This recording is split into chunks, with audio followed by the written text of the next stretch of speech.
Hello, friends from across the nation and around the world. I'm Martin, and you are listening to Dad's Bedtime Stories. Tonight, we're going to be headed back to the Cards of Power universe since I've ignored it for a little while here. And I think it's time to head to a new and interesting planet. If you remember, we are currently traveling around the Galactic Card Federation in search of new and powerful magical creatures to help us prepare for some sort of Galactic Card Federation tournament. And I think I have the perfect idea to go along with this suggestion.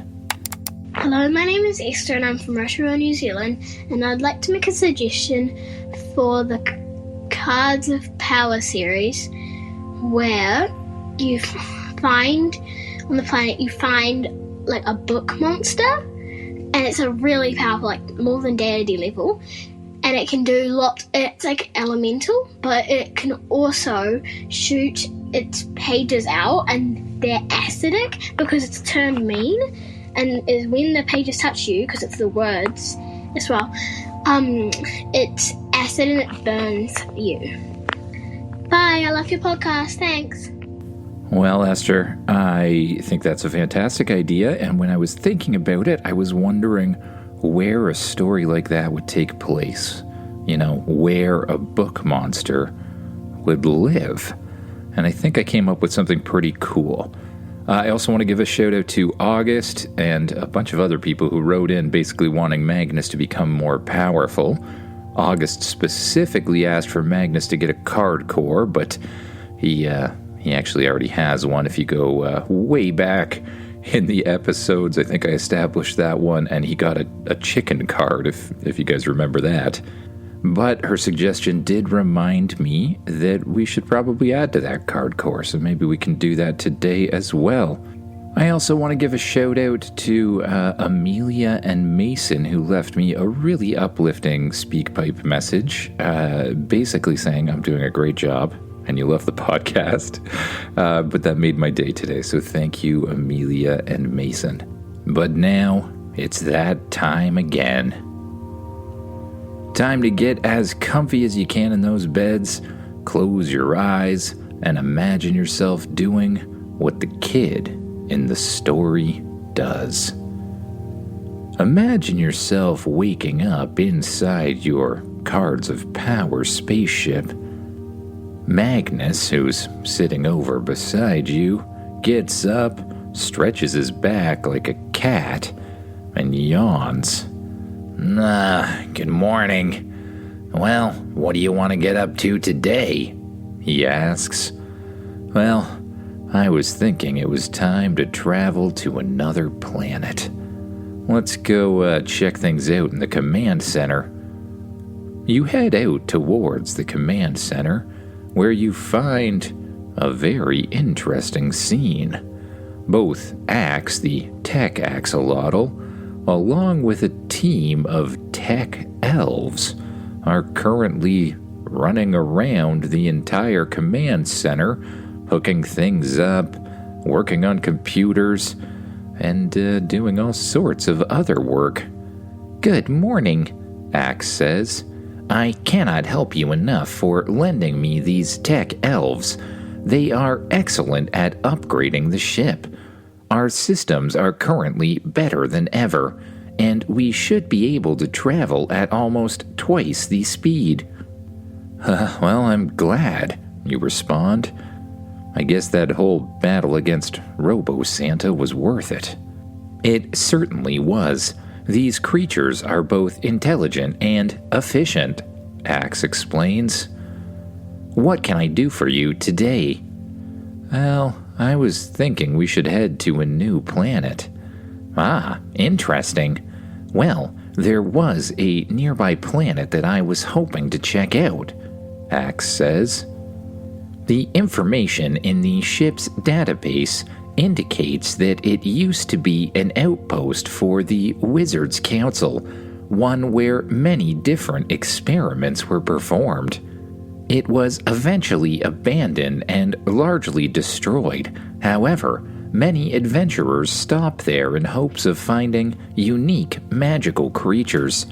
My sources say that there are some of the most powerful creatures in the entire Galactic Guard Federation. Interesting, you respond. What do you think about that, Magnus? Well, a planet where they used to do experiments could have some really interesting things. I say we go check it out. Understood, Axe responds. Setting course now. Axe begins jumping around from control panel to control panel, hitting different buttons, and then starts commanding the elves around. The elves begin to take different stations inside the spaceship, and the ship powers up. There's a humming sound as it lifts up off of the ground, and soon you blast up through the clouds, out through the atmosphere, and suddenly jump to some sort of insane speed, blasting through the cosmos. After only a couple hours of sitting around and watching the stars go by, the ship comes to a stop, and you find yourself floating high above a very strange-looking planet. It's blue and green and white, much like Earth, only there's weird surges of pink and yellow energy shooting out of it. And there also seemed to be some sort of structure floating high up in the atmosphere, like a floating continent or something like that. You watch out the front view screen as Axe steers the ship down through the atmosphere and closer to the planet.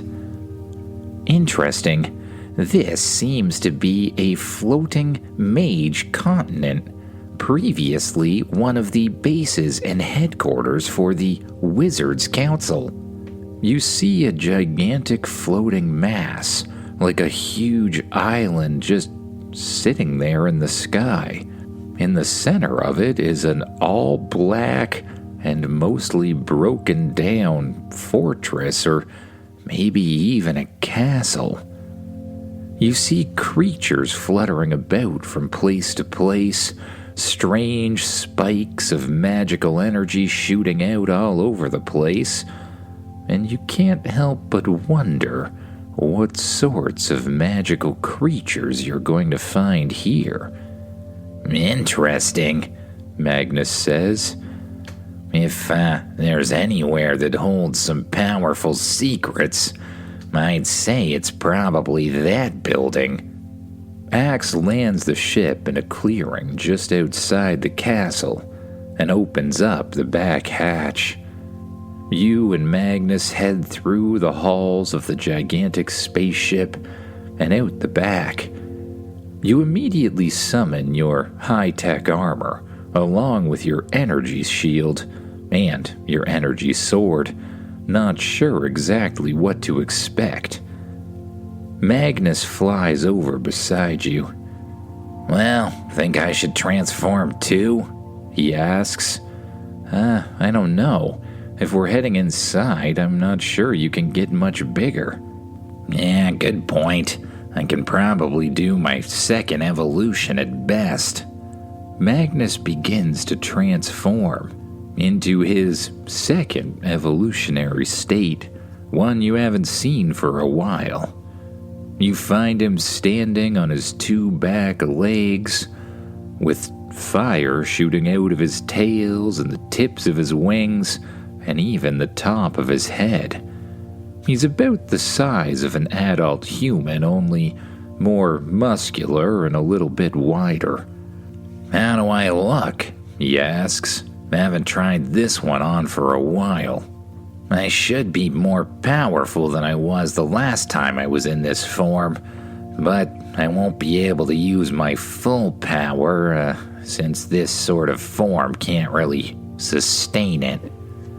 If I use too much, I might rip myself apart. Seriously? You ask? I didn't know that. Yeah, Once you evolve, the power's always within you. But you gotta be careful not to overdo the form that you're in. That's why most creatures just stay evolved. You activate your thrusters with your thoughts alone and float up into the air. Magnus spreads his wings and lifts up off the ground as well. Together, you blast over towards the castle, through a break in the large stone wall, and over to a tower that looks, pretty much intact. There's a large steel door on the front. You try the latch, but it doesn't quite work. Only one way to take care of this, you say, and you raise your sword up in the air and strike through the door with as much force and as much speed as you possibly can. A blast of energy slices the door in half, and you follow it up with a swift kick, using all the power of your high-tech suit. The door flies off and crashes inside in 2 pieces. That seemed a bit extreme, didn't it? Magnus says. Maybe, but it got us inside. You enter into the large castle through the tower door and look around. The whole place looks like a destroyed library. Shelves of books that have been ripped apart, and it's decorated with all sorts of stone statues. Gargoyles or something like it anyways. Strangely, they look a lot like Magnus in his current form. You hear an energy sound, like blasts of force of some kind coming from down the hallway. What's that? You ask. It sounds like something we could capture, Magnus says. Let's go. Together, you head down the hallway that's lined on every side by the same gargoyle-like statues.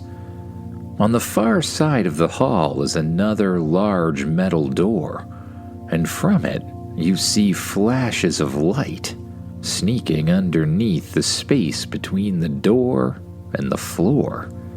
I'd say that's where we need to go, you suggest. Yeah, no kidding, Magnus responds, and the 2 of you continue to head down the hallway.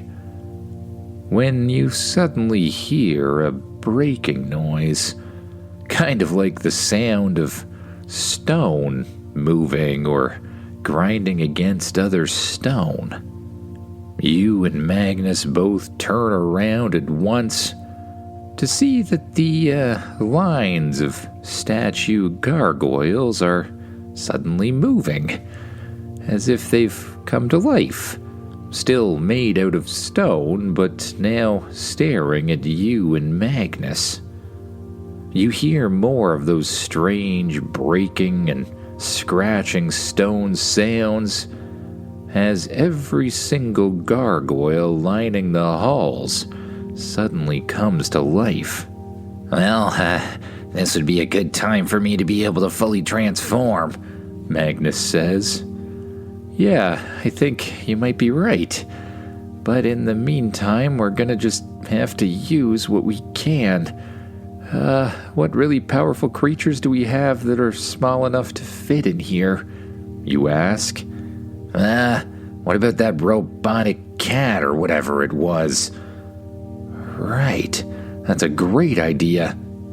Oh, and what about Eliara? I haven't seen her in a while. Right, Magnus's cousin Eliara, another fire dragon with really similar powers to Magnus.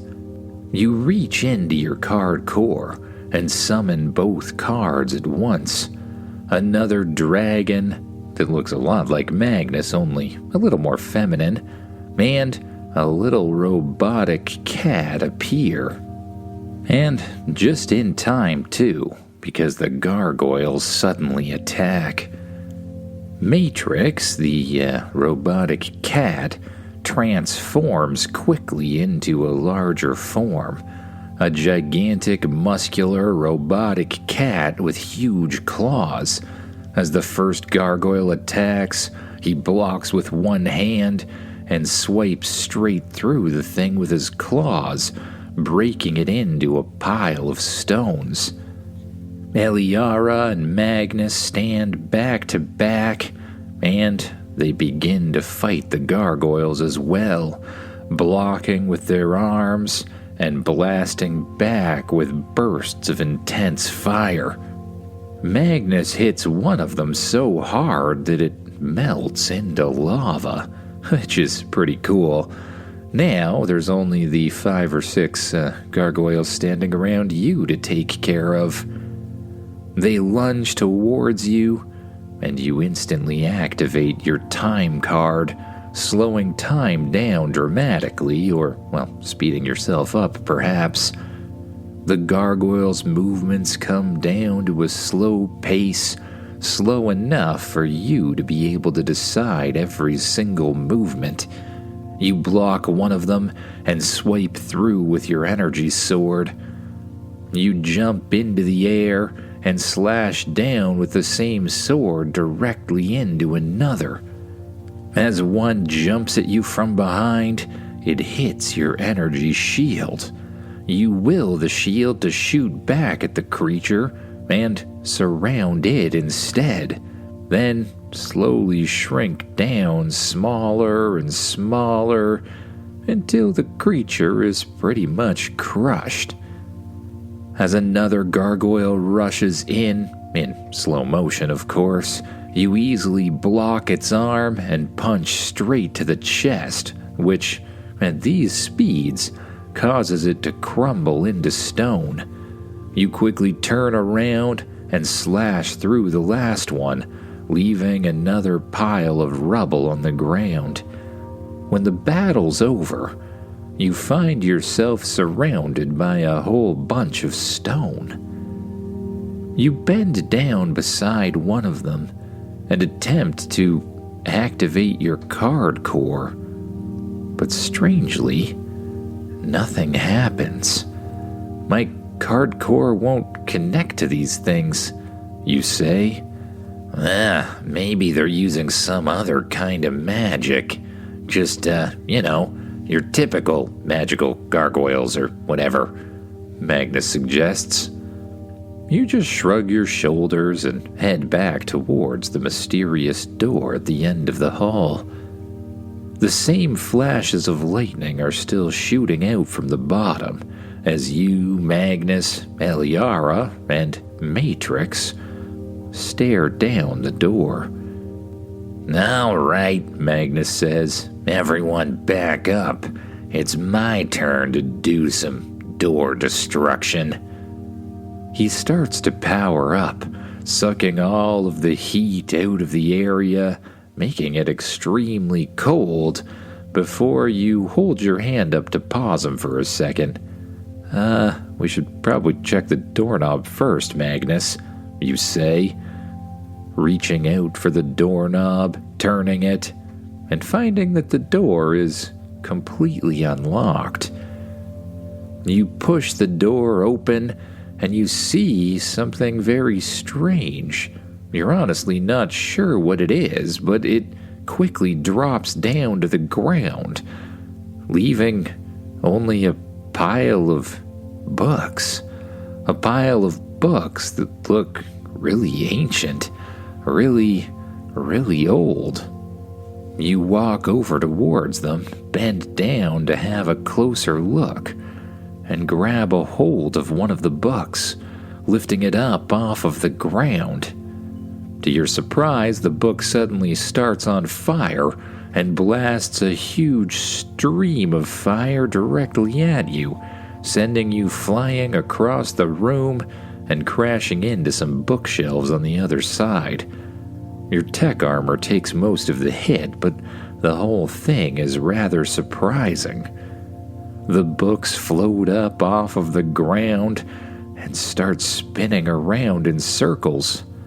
I think it might be some sort of magical creature or Wild magic? Magnus suggests. I think you might be right, you say. Another book flashes with the color of blue and shoots out a stream of water that starts spinning around the books in circles. Another book opens up, glows green, and blasts out streams of rock that start to spin around them in circles. The fire book flashes again, spinning fire around the books. Another seems to produce some wind. Another, acid, perhaps? A green substance that spins around and leaves little droplets of liquid that seem to eat through the floor or whatever else they touch. Books of all different shapes and sizes continue to open and shoot out all different colors of magic, most of which you can't identify. Then, in a sudden barrage, the different elements and types of magic start to shoot out towards you. You again activate your time card. There's not much time left on it, but it should help. You dodge below a blast of fire. You move sideways to dodge a blast of water. You see several pages shoot by covered in a green sort of slime. One of them hits your body. It starts to burn through your armor. Acid detected. Deploying countermeasures. The voice from within your suit says. Little tiny robotic arms with little hoses shoot out and spray on the place where the acid hit. There's a hiss as the acid is neutralized. As soon as you think you're close enough to attack the group of books or whatever they are, a blast of lightning shoots out. Even at these increased speeds, it moves too quickly to dodge, hitting you straight in the center and sending you flying backwards. Time snaps back to normal, and you watch as Magnus and Eliar are hit with plumes of water that attempts to turn them into ice. Matrix the tech cat faces a barrage of acidic pages that shoot out of the books and connect with his metallic form. He attempts to transform and swipes at the books with his claws, but slowly they melt through the metal, and he breaks apart, falls to the floor, and then transforms back into energy and reconnects with your card core. You're gonna need to do something to slow this thing down. Something drastic and something that can fit inside this room. Unless, of course, you're okay breaking the whole room apart. And that's when the idea hits you. Maybe you can slow it down. Maybe you can just sort of, freeze it in place while you take care of things. You reach into your card core. You summon the card that gives you the power of deep freeze. And suddenly, you allow yourself to transform into the power of a cold storm itself, to blast through the room and bombard the books with the deepest cold they've probably ever faced.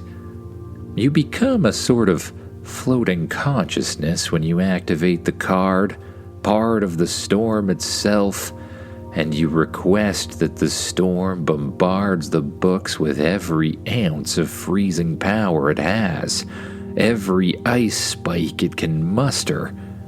And slowly, the books, slow down. They become covered and encased in ice. The elemental powers die, and the books freeze in place, unable to move. You allow yourself to reform, and you walk up towards the pile of books. You reach out with your card core, and this time it activates, connecting itself to the books. Slowly, the books begin to glow. The ice breaks apart, and you will them to form themselves into a card. The energy swirls around and forms itself into a little rectangular shape that solidifies in front of you. It reads, Wizard's Library. This card contains the secrets to all elemental abilities. Placing this card in your card core will slowly unlock the secrets to all elements. Seriously? You read? Look at this, Magnus. What is it? What? All elements. Imagine what you could do with that. Or what I could do with that. It would make me one of the most powerful creatures ever to face this universe. You know what? You say? You're right. It would. And you have a card core, right? Yeah. Currently, it only has that chicken card and that solar essence thing that we got from that strange pyramid. Well, now you can have 3, you say, passing the card over to Magnus. He reaches out and grabs it between his thumb claw and forefinger claw. Are you sure? He asks. I'm sure. I couldn't think of a better person or, creature to have the thing. Magnus closes his eyes. His card core activates, the card starts to glow, and it suddenly shoots into him. There's a flash of different colors that pass through his eyes.